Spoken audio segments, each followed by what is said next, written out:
Hayat Ağacı'ndan herkese merhaba. Her insan hayatı boyunca hep mutlu olmak ister. Fakat çok ama çok az insan bunu başarabilir. Ne yazık ki hayatımız boyunca mutlu anlarımız olduğu kadar belki daha da fazla üzüldüğümüz, kendimizi yenik hissettiğimiz, pek çok acı gerçekle yüz yüze geldiğimiz anlarda olur. Bunu engellemek pek mümkün değil. Dünya misafirhanesinde kaldığımız sürece acı tatlı pek çok gündelik meseleyle ilgili düşünür, konuşur ve çevremizdeki insanlarla paylaşımlarda bulunuruz. Konu ettiğimiz şeyler genellikle hayatımızı renklendirmek adına hep mutlu mesut şeyler olur. Acı ve üzücü şeyleri hep hasır altı etme, görmezden gelme eğiliminde oluruz. Böylece gerçekten mutlu olacağımızı zannederiz. Fakat hayatımızın bir noktasında acı gerçeklerle yüzleşmek durumunda kaldığımızda yaşadığımız yıkımın boyutu hayli büyük olur. Oysa mutlu bir hayat yaşamak istiyorsanız kabul etmeniz ve her an yüzleşmek durumunda kalabileceğiniz bazı acı gerçekler vardır. Bunlar hakkında bir malumatınız olduğunda daha hazırlıklı olursunuz ve gardınızı buna göre alırsınız. Bu videoda hayat yolculuğunuzda karşılaşacağınız, hazırlıklı olmanız, bilmeniz ve kabul etmeniz gereken, mutluluğunuza katkı sağlayacak bazı acı gerçekleri anlatıyoruz. Bir gün öleceksiniz. Kayıtsız ve şartsız her insanın kabul etmesi gereken en acı gerçek ölümlü olmaktır. Dünya sahnesinde rolünüz ne olursa olsun, filmin sonu bellidir. Bu korkutucu olduğu kadar hüzün verici, bazen yaşama tutkunuzu ateşleyen, bazen de bu hevesi tamamen körelten bir şeydir. Ölümün insanoğluna verilen bir mükafat mı, yoksa bir ceza mı olduğuna dair bin bir türlü görüş ve düşünce vardır. Hiçbiri bu sonu ne uzatabilir, ne kısaltabilir, ne de zamanını tayin edebilir. Bir buğday başağı düşünün. Sararıp solmadan en olgun halini alabilir mi? Belki ölüm de böyle bir şeydir, bilemeyiz. Bilmeniz ve kabullenmeniz gereken şey, ölüm gerçeğiyle bir gün mutlaka yüzleşeceğiniz, her şeyin saniyeler içinde sona ereceğidir.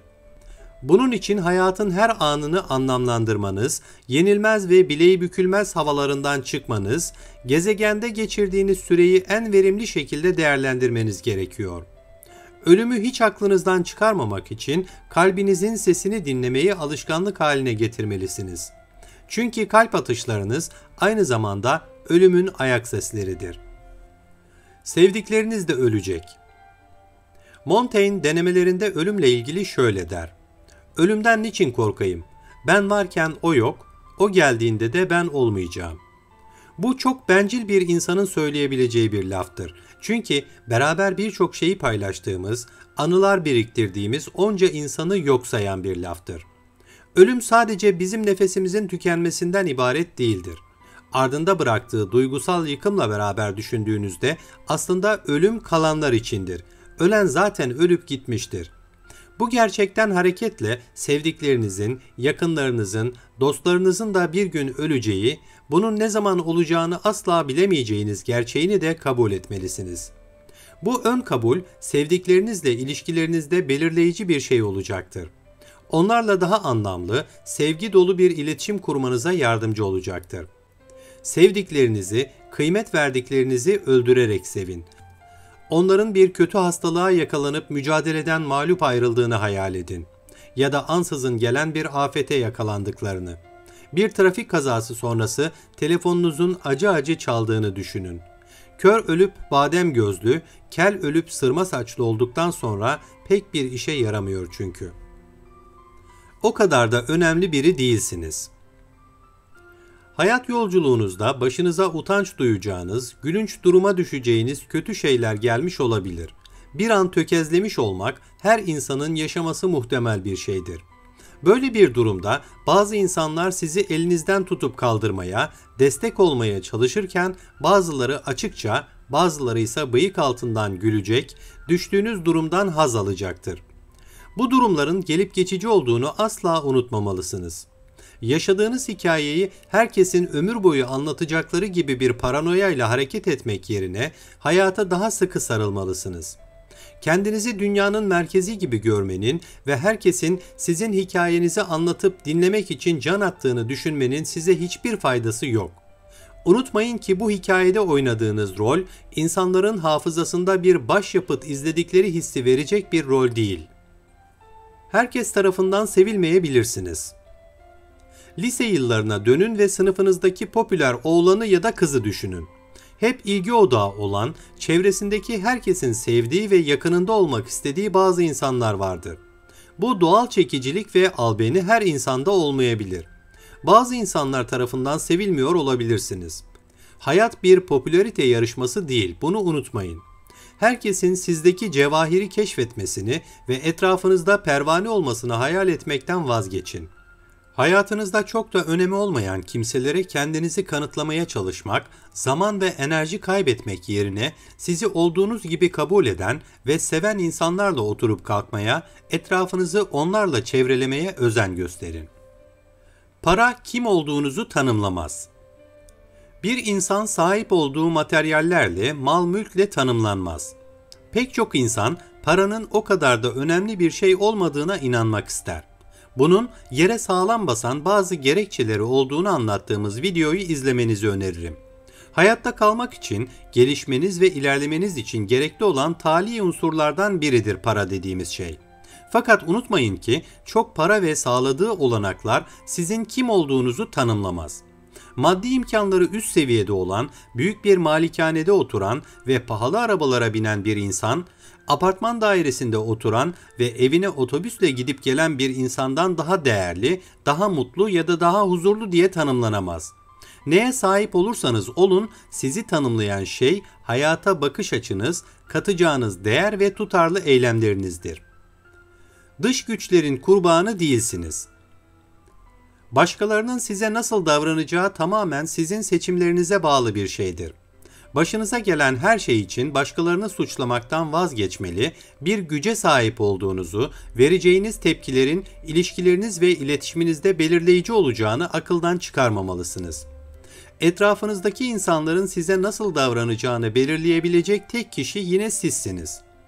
Eğer sırtınıza binmelerine müsaade ediyorsanız emin olun bineceklerdir. Ama saygı duyulan biri olmayı istiyorsanız bu da verdiğiniz izinlerle ve etrafınıza öreceğiniz duvarlarla ilgili bir şeydir. Seçimleriniz hayatınızı şekillendirir. Herkesin basıp geçtiği bir paspas da olabilirsiniz, gölgesinde herkesin huzur bulduğu, güven veren ulu bir çınarda. Eylemlerin sorumlusu sizsiniz. Daha mutlu bir hayat yaşamak için sorumluluk duygusu taşımanız gerektiğini akıldan çıkarmayın. Sözlerinizin, kararlarınızın, eylemlerinizin sorumluluğu tamamen size aittir. Neticesi olumlu ya da olumsuz olsun, sorumluluktan kaçmadığınızı gösterin. Mazeretlere sığınmak belki sizi anlık olarak bazı zor durumlardan kurtarabilir. Ağır sonuçlara maruz kalmaktan yırttığınızı düşünebilirsiniz. Fakat böyle yaparak, sorumluluk almaktan kaçarak özbenliğinize ve öz saygınıza uzun vadede büyük zarar vermiş olursunuz. Birey olarak toplumsal düzene negatif katkı sağlayan biri şahsi mutluluktan da pay alamaz, unutmayın. Hedefinizden şaşmayın. Pek çok insan onlardan dezavantajlı durumdayken size iyi dileklerini sergilemekte, daha iyi şeyleri hak ettiğinizi söylemekte bir beis görmez. Bu üstten bakışçı tavra günlük hayatta çok şahit olursunuz. Fakat iyi bir performans gösterip de onlar için bir tehdit unsuru olmaya başladığınızda sergilenen tavır da değişir. Bu tip insanların karşınıza her zaman çıkabileceğini, sizi tökezletmek, mutluluğunuza mani olmak için olmadık numaralar çekebileceğini göz ardı etmeyin. Etrafınızdakilerin güdü ve motivasyonlarını ayırt etme konusunda iyi bir gözlemci olun. Zamanınızı ve enerjinizi boşa harcayacağınız tiplerden uzak durmaya özen gösterin. Böyle negatif tipleri görmezden gelerek hedeflerinize odaklanın. Adanmışlık ve tutarlılık sizi mutluluğa götürecektir. Doğru zaman diye bir şey yoktur. Bir şeyleri yapmak için doğru zamanı beklemek aslında bir mazeretin arkasına saklanmaktır. Başlamak için niyetiniz varsa başlayın ve hayatta mükemmel zaman diye bir şey olmadığını bilin. Ertelemek asla size katkı sağlayacak bir şey değildir. Bir şeylere başlamamak için yaşınızın daha genç olduğu ya da artık sizden geçtiğini düşünmek gibi, parasız olduğunuz gibi, uygun ortam olmaması gibi çokça mazeret bulacağınızdan kuşkunuz olmasın. Ama acı gerçek şu ki erteleyerek asla neticeye varamazsınız ve bu eksik kalma düşüncesi sizi mutsuzluğa sürükleyecektir. Korkularınızla yüzleşin. Korkularınız sizi yaşamaktan alıkoyan bir şeydir. Yeni tecrübeler elbette size bir ürperti ve korku verebilir. Bu bilinmeyene karşı gayet doğal ve biyolojik bir durumdur. Ancak bu durumun sizi yeni şeyler denemekten alıkoymasına müsaade etmeyin. Korkularınızla yüzleşmek konusunda cesur olun. Çünkü korkular sebebiyle kaçırılacak fırsatlar, yeni deneyimler, yeterince yürekli olmadığınız düşüncesinin içinizde yer etmesi de mutluluğunuza engel olacak bir şeydir. Tüm yaşamın heyecan verici, bazen korkutucu zorluklarla dolu olduğunu ama hayatı doyasıya yaşayanların ve mutluluk devşirenlerin de cesur kişiler olduğunu unutmayın. Değişimden korkmayın. Hayatınızdan memnun değilseniz ve mutlu olmadığınızı düşünüyorsanız bu gidişata dur diyecek tek kişinin de yine siz olduğunu unutmayın. Güne yanlış bir başlangıç yaparsanız günün geri kalanı da muhtemelen aynı şekilde geçecektir. Hayatınızı sahiden sahiplenin ve onu iyileştirmek için kontrolü ele alıp yepyeni koşullar yaratmak üzere bir adım atın. Kendi koşullarınızı yaratmak için cevherin yine sizde olduğunu, değişimin anahtarı dedikleri o sihirli değneğin tek sahibinin siz olduğunu, bu değişim için ne kadar çabuk hareket ederseniz mutluluk yolunda o kadar yol alacağınızı asla unutmamalısınız.